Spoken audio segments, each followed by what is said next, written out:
segundo segmento de este primer programa del año 2016, el tema que estoy tocando, o que planteé en el segmento anterior, y que por cierto, mientras estaba en los comerciales de esta planta, conversaba con mi camarógrafo, el compañero Aldair García, sobre la relación entre Dios y la fe, cuando hablaba de la relación entre la patria y el país. Si el país está mal, la patria está mal. Por fuera, si la piel está mal, es que el cuerpo está mal por dentro, o como se dice en el llano, ¿cómo estás tú? Se le pregunta uno al otro y el otro le responde, bueno, por fuera estoy bien, por dentro uno no sabe, porque por dentro tenemos la patria, por fuera está el país. Si está el país mal, nosotros por dentro estamos mal. Bien, sigamos con un término, un espacio de reflexión, más que término, un espacio de reflexión que va unido a lo que señalaba al principio sobre la relación umbilical, vital, entre proteger el país y defender la patria. Aquí se trata de que esta crisis que vivimos, cada vez más aguda, esta crisis se está desatando con tal fuerza que amenazan cosas peligrosas. Un parlamento con una mayoría calificada de la oposición. No voy a hablar de que el 6 de diciembre el pueblo votó contra el gobierno y favoreció a la oposición por casualidad. No quiero creer que esta fue una lotería donde el sector político de oposición no pensó jamás que tendría esa cantidad de votos y que tendría magnitud de parlamentarios y que pudieran aplastar a la oposición, al partido de gobierno, a sus diputados del PSUV, que esto sería una tángana. No quiero pensar eso, no quiero pensar que lo que vamos realmente es hacia una agudización de la crisis. Lo importante que yo quiero conversar con ustedes es que la relación entre el Parlamento y el Ejecutivo ciertamente se parece a la típica frase del choque de trenes. Aquí hay diferencias ideológicas, aquí hay diferencias conceptuales. No quiero comparar por aquello de que las comparaciones son muy peligrosas, pero veo la realidad. La realidad nos dice que la inflación cada vez va aumentando. La realidad nos dice que la corrupción se está esparcida como la verdolaga por todas partes y crece en lo más árido.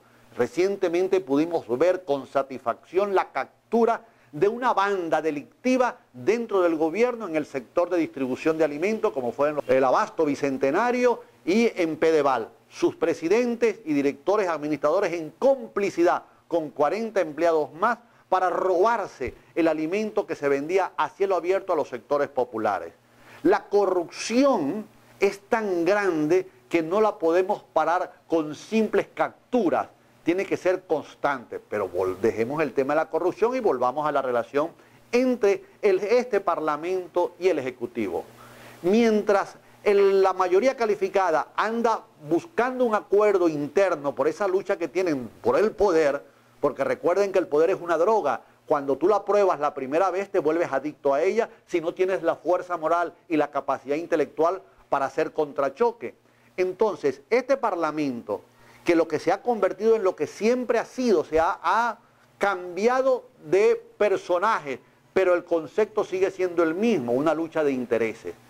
Cuando el partido minoritario en el Parlamento, que es el PSUV, hace una propuesta, la oposición inmediatamente hace otra. Hay en la calle una realidad que no se parece en nada a los discursos de estos parlamentarios. Cada grupo dentro de la oposición tiene su ley, como que si el Parlamento fuera solamente un escenario para hacer leyes. Es cierto que esa es su esencia, es cierto que es un factor contralor del Poder Ejecutivo, es cierto que es una representatividad del pueblo. Lo que no es cierto es que conviertan el Parlamento en trincheras partidistas, porque la aberración política que seguimos viviendo es elecciones donde se eligen personas que luego que van a la asamblea representan los partidos y no a los electores. Esos diputados no están representando la rabia, la furia, la impotencia que tiene la población frente a una especulación asombrosa.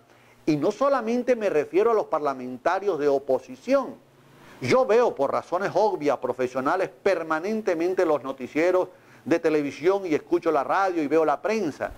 Y en el tiempo, en los últimos 35 años, en ese ejercicio profesional que tengo durante tanto tiempo, he visto siempre un parlamento representando grupos económicos, representando grupos políticos, pero al mismo tiempo he visto un ejecutivo representando grupos políticos y grupos económicos. Hay lo que se llaman algunos una superestructura política, que es el parlamento y que es el ejecutivo, que no actúan complementariamente para poder resolver los problemas del pueblo. Entonces, es necesario continuar con ese parlamento y con ese ejecutivo. ¿Qué es lo que hay que cambiar? ¿Al ejecutivo o al parlamento? ¿O hay que cambiar el concepto de lo que debe ser un parlamentario y un presidente de la República? ¿O simplemente hay que seguir aferrado a la Constitución Nacional como el religioso a la Biblia? Hay que seguir entonces alzando este librito azul y diciendo aquí está el país y la patria. Pero estos políticos no lo entienden. Una ley de amnistía, una ley del ambiente, cada quien tiene sus leyes. Es imponer y no ponerse de acuerdo. Se llaman a diálogos. El Ejecutivo Nacional insiste en llamar a diálogos, pero la calle grita, la calle habla. Hay rabia en la calle, porque no podemos vivir con una economía que no sabemos para dónde va. El tema no es liberar el dólar, el tema no es mayor control militar sobre la frontera, ese no es el tema puntual. El tema puntual es el ponerse de acuerdo, tanto los parlamentarios, el Ejecutivo y el pueblo, para remar juntos, pero pareciera que eso es imposible, que eso traspasa la conciencia de ellos, porque cada quien tiene intereses particulares, porque a nosotros nos formaron en el siglo XX en una sociedad donde privan más los intereses grupales e individuales que los intereses colectivos. No vengamos con el cuento que antes el Parlamento no era así, digo yo, antes de la llegada del comandante Chávez al poder y de estos 16 años bajo control de los chavistas. No, antes de los chavistas, con los adecos y los copellanos, desde la década del 69, desde la década hacia acá, 60 también, porque fue cuando cayó Pérez Jiménez, hasta el año 92, el Parlamento era una guanábana, blanco y verde, y esa guanábana del poder llevó al pueblo a sufrir calamidades de todo tipo, a violación de los derechos humanos. No podemos borrar el pasado. El Parlamento siempre ha sido espacio de poder político para los partidos, espacio de poder económico para los parlamentarios corruptos.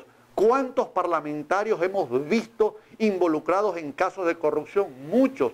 ¿Cuántos parlamentarios o exparlamentarios son hoy gente adinerada porque se aprovecharon del cargo?